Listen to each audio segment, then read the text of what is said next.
네, 오늘 하나님의 말씀은 신약성경 171페이지 요한복음 14장 1절로 6절까지 말씀입니다. 본문을 한번 읽고 말씀을 들으시면 감사하겠습니다. 이 시간 예배드리는 여러분에게 하나님께서 은혜와 평강을 내려주시기를 주님의 이름으로 축복합니다. 오늘은 천국을 믿으면 근심이 사라집니다. 이런 제목으로 함께 은혜를 나누겠습니다. 예수님은 본문에서 근심을 멈추게 하고 근심이 사라지게 하는 방법을 말씀합니다. 27절에 평안을 너희에게 끼치노니 곧 나의 평안을 너희에게 주노라. 너희는 마음에 근심하지도 말고 두려워하지도 말라 말씀합니다. 예수님은 여러 차례 제자들에게 내가 너희들을 떠난다. 나는 곧 죽을 것이다. 근심케 하는 말씀을 하셨습니다. 본문 전에 예수님은 가룟 유다를 가리키면서 제자들에게 너희 중 한 사람이 나를 배신할 것이라고 말씀하셨고, 이어서 예수님의 말씀을 들은 제자들의 마음에는 불안과 두려움, 근심이 가득 찼습니다.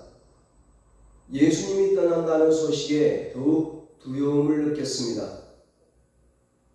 예수님은 근심하는 제자들에게 하나님을 믿으니 또 나를 믿으라 말씀하십니다. 진실로 하나님을 믿고 예수님을 믿으면 근심이 멈추어지고 근심이 사라지고 하나님이 주시는 평안을 누리게 된다는 것입니다. 그리고 또 한 가지를 더 말씀합니다. 세 번째, 근심을 멈추게 하는 방법, 근심이 사라지게 하는 방법, 하나님의 평안을 누리는 방법, 바로 천국을 믿으라는 것입니다. 1절에 너희는 마음에 근심하지 말라. 하나님을 믿으니 또 나를 믿으라 말씀하시고, 이어서 2절 3절에 내 아버지 집에 거할 곳이 많도다. 그렇지 않으면 너희에게 일렀으리라. 내가 너희를 위하여 거처를 예비하러 가노니 가서 너희를 위하여 거처를 예비하면 내가 다시 와서 너희를 내게로 영접하여 나 있는 곳에 너희도 있게 하리라 말씀합니다.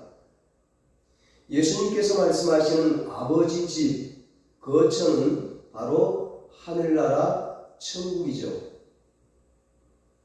예수님은 제자들이 염려, 근심, 걱정하는 것을 아십니다.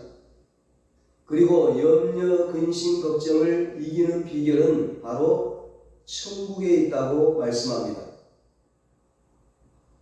염려, 근심, 걱정을 이기는 비결, 하나님을 믿고 예수님을 믿고 그리고 천국을 믿는 것입니다.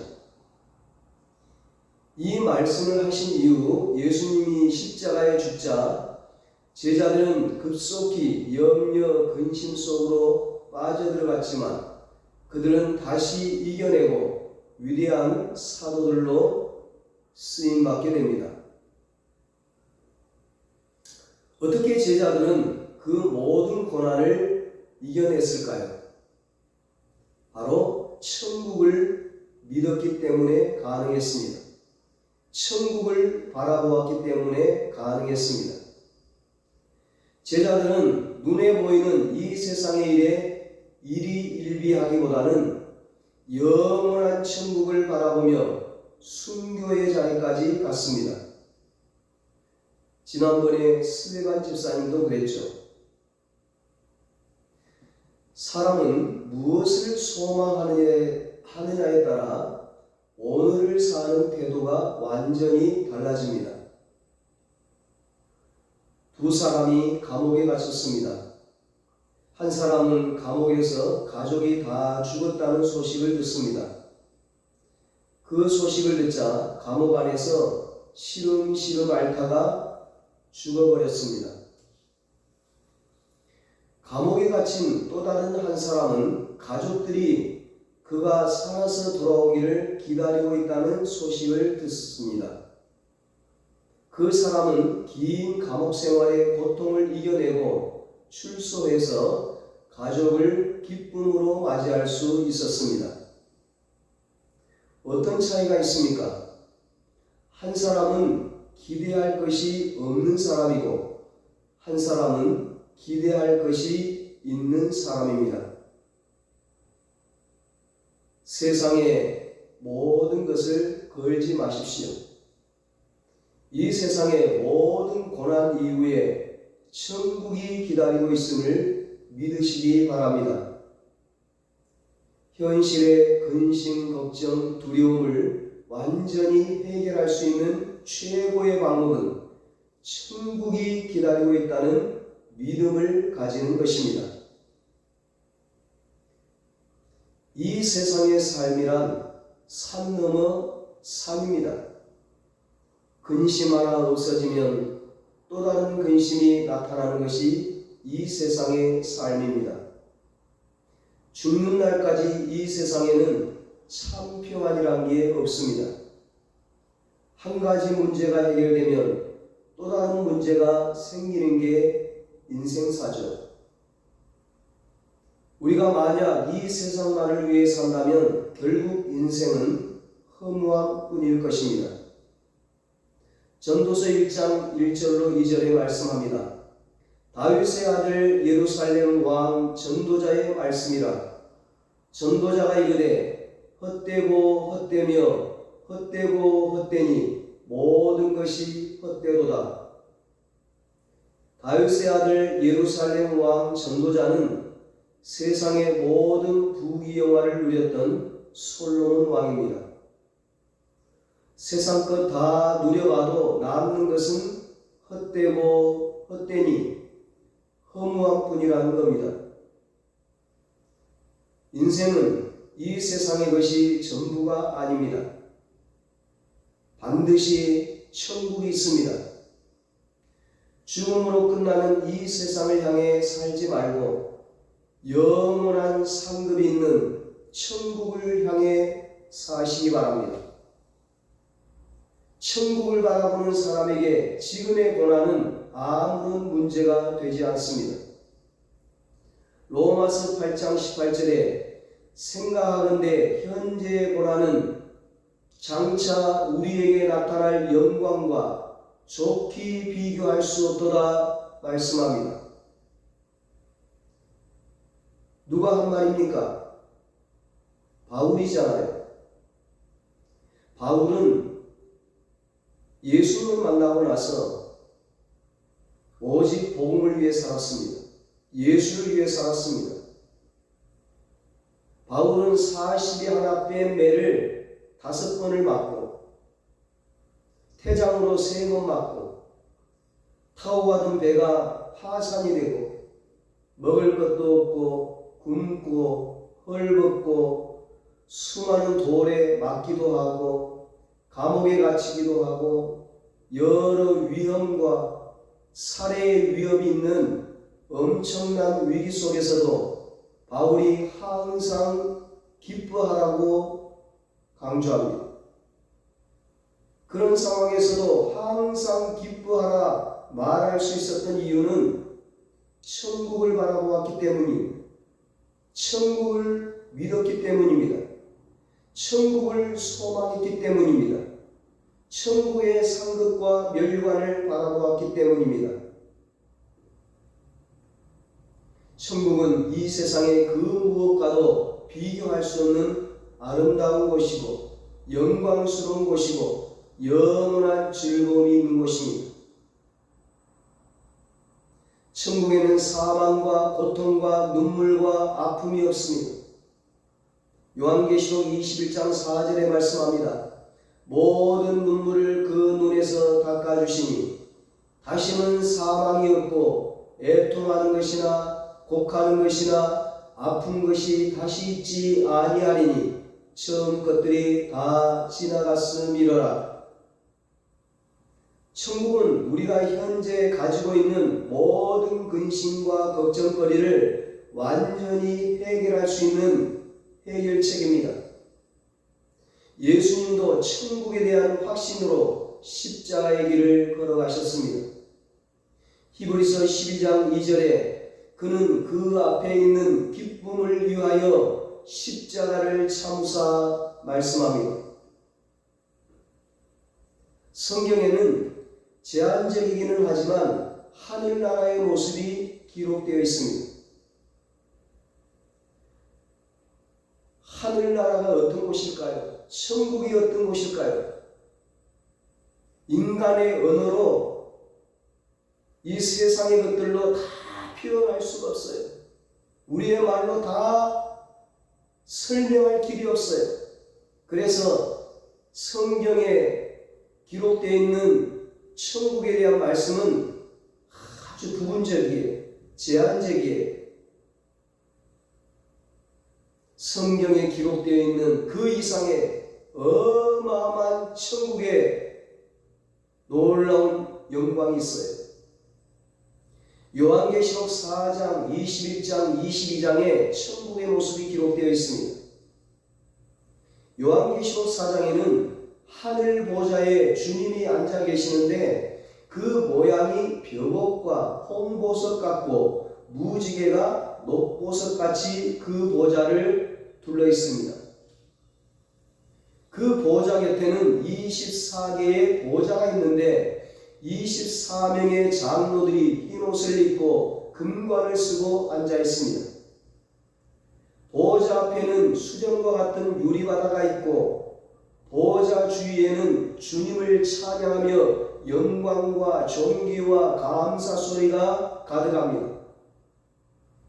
24 장로들이 자신들이 쓰고 있던 금면류관을 하나님 보좌 앞에 벗어드리며 하나님과 어린 양 예수님께 경배와 찬양과 영광을 돌립니다.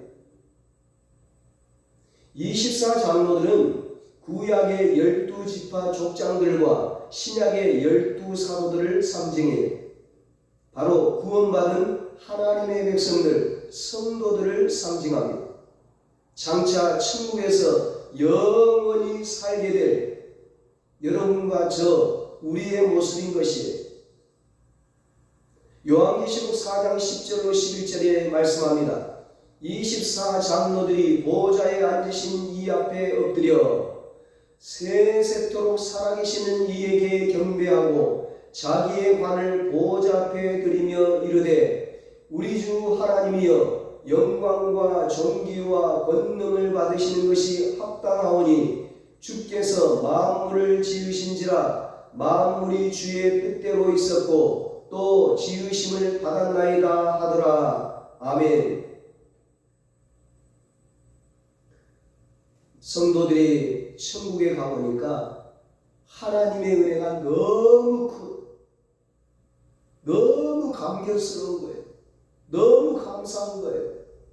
그래서 감히 하나님께 받았은 그 면류관을 쓰고 있는 게 너무 송구스러운 거예요.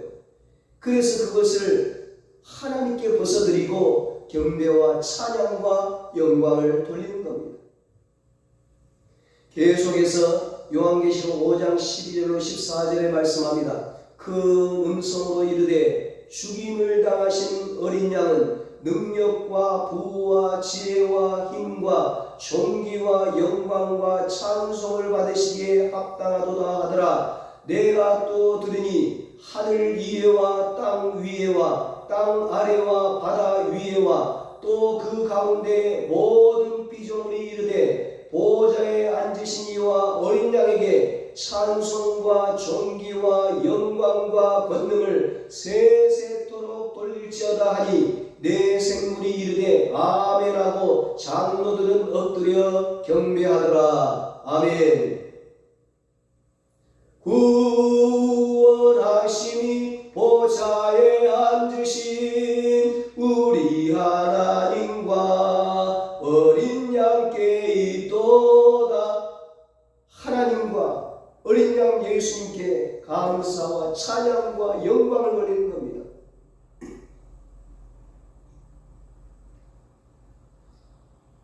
요한계시록 21장에는 천국, 즉 거룩한 성, 새 예루살렘이 하늘에서 내려오는데 신부가 남편을 위해서 단장한 것 같더라.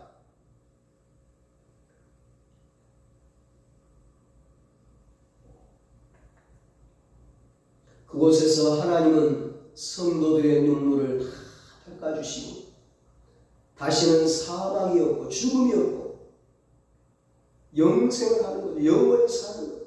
애통하는 것이나 곡하는 것이나 아픈 것이 다시 있지 않게 하신다고 그렇게 말씀하고 있어요. 얼마나 좋은 곳이에요. 얼마나 행복한 곳이에요. 이 좋은 천국을 왜 안 들어가요? 들어가야죠. 다른 데는 못 들어가도 반드시 천국에는 들어가야 돼요. 천국에는 하나님의 영광이 가득한 가운데 귀한 보석 같고 벽옥과 수정같이 맑은 빛이 나고 그 성곽은 벽으로 쌓여졌고 성곽의 기초석은 각색 보석으로 꾸며져 있고 성 자체는 맑은 유리같이 순정한 금으로 되어 있어요. 12문이 있는데 각 문마다 한 개의 진주로 되어 있고 성의 길은 맑은 유리 같은 정금으로 되어 있어요. 이러한 천국에는 햇빛이나 달빛이 필요 없는데 그 이유는 하나님의 영광이 비치고 어린 양 예수님이 그 등불이 되시기 때문이라고 했어요. 그러므로 천국에는 밤이 없고 밤이 없으니까 불안한 게 없어요. 근심 걱정 두려움이 없어요. 도둑이 없어요. 강도가 없어요. 악한 게 없어요. 어린 양의 생명책에 기록된 성도들은 만국의 영광과 존귀를 가지고 그곳에 들어가 그 빛 가운데서 살 것이라고 했습니다. 어린 양 생명책에 기록된 성도들만 들어가는 곳이에요. 저와 여러분만 들어가는 곳이에요. 얼마나 감사해요. 요한계시록 22장에도 천국의 모습이 묘사되어 있습니다. 천국에는 수정같이 맑은 생명수의 강이 흐르고 강 좌우에 생명나무가 있어서 12가지 열매를 맺고 그 잎사귀들은 만국을 치료하게 될 것이며 아멘. 성도는 보좌에 앉으신 주님을 섬기며 그의 얼굴을 보게 될 것이며 등불과 햇빛이 쓸데없으니 이는 주 하나님이 그들에게 빛이심이라 말씀하고 있습니다. 또한 성경은 성도가 이 천국에서 세세토록 왕노릇할 것이라고 말씀합니다. 예수님은 마태복음 13장에서 천국은 마치 밭에 감추인 보화와 같다고 했어요. 밭에 감추인 어마어마한 보화, 그 보화를 얻기 위해서 모든 것을 팔아서 그 밭을 사는 것처럼 천국은 어떤 값을 치루어서라도 사야 하는 가장 값진 보화라는 것입니다. 그렇습니다. 이 세상 어떤 것보다 가장 귀한 보화는 하늘나라 천국입니다.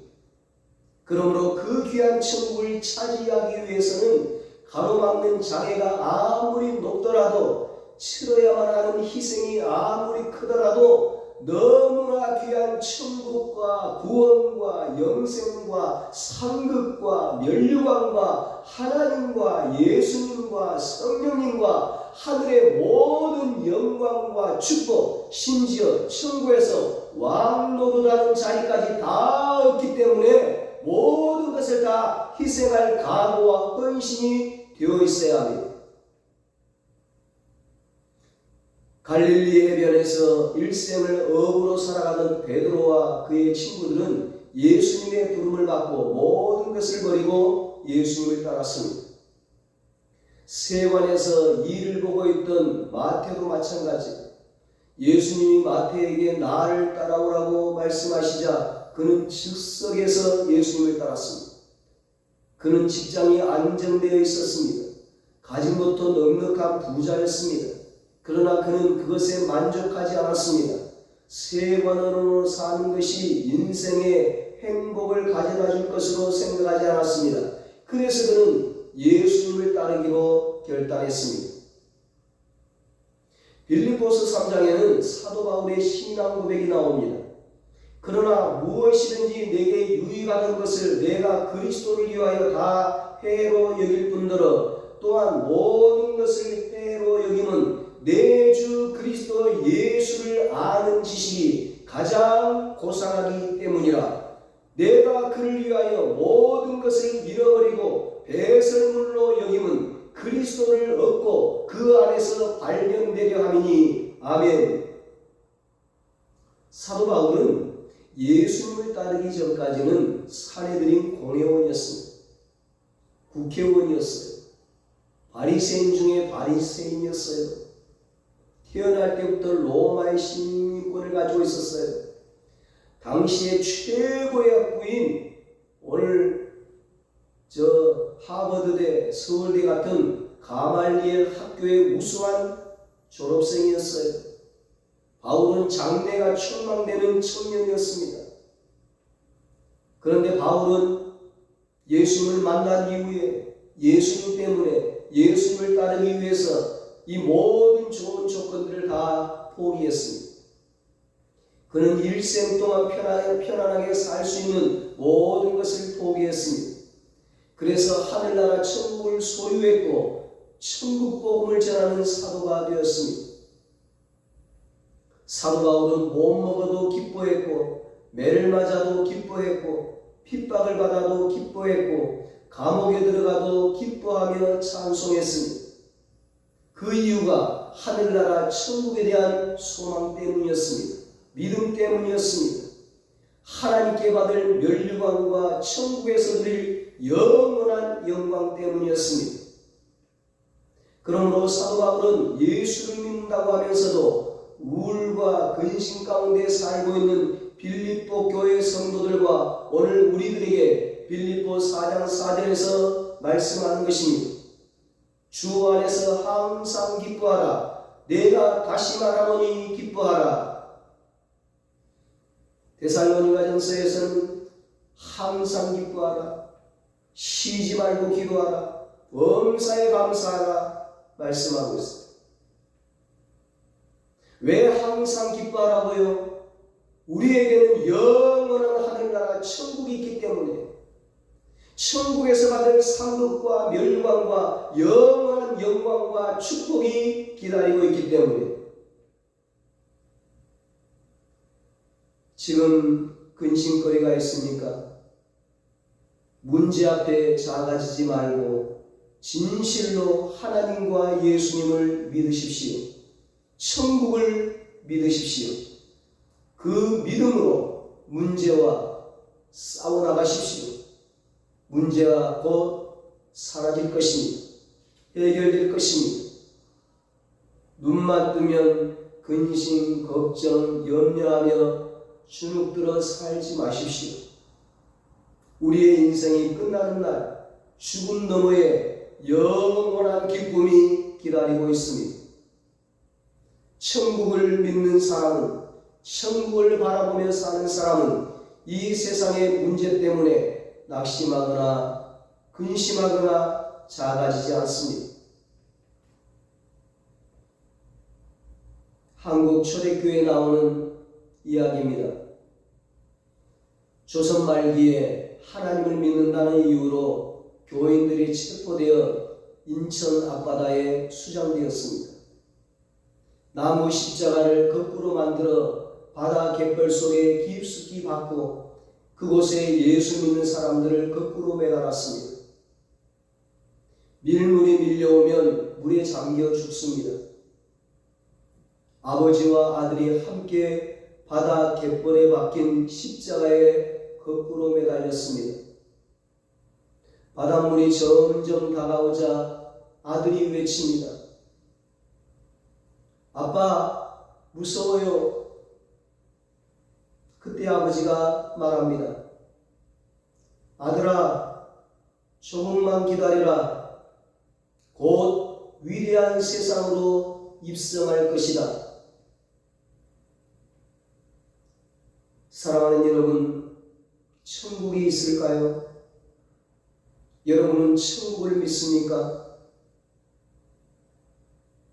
천국에서 사시다가 우리를 구원하러 이 땅에 오신 예수님이 직접 말씀하십니다.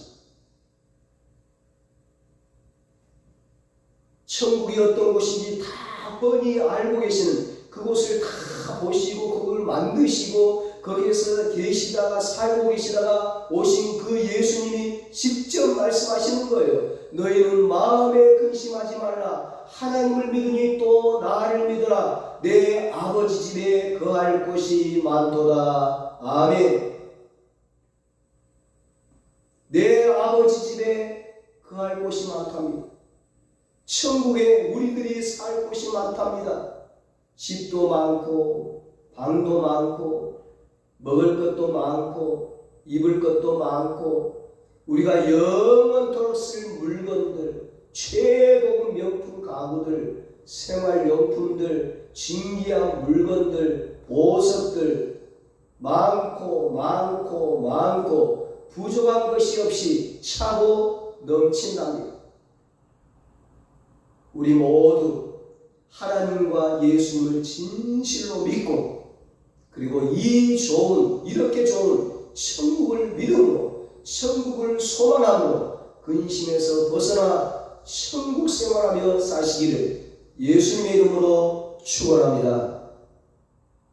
기도하겠습니다. 하나님 아버지, 우리에게 하나님을 믿는 믿음을 주시옵소서. 예수님을 믿는 믿음을 주시옵소서. 천국을 믿는 믿음을 주시옵소서. 이 믿음으로 비록 이 땅에 살아가면서 우리 앞에 여러 가지 문제가 있고 근심거리가 있다 할지라도 믿음으로 다 이겨내게 하시고 근심, 걱정, 두려움에서 벗어나서 하나님께서 주시는 참된 평안을 누리며 이 땅에 살아가면서도 천국 생활하게 하시고 장차 끝까지 믿음으로 천국에 들어가서 영원한 영광과 축복을 누리게 하여 주시옵소서.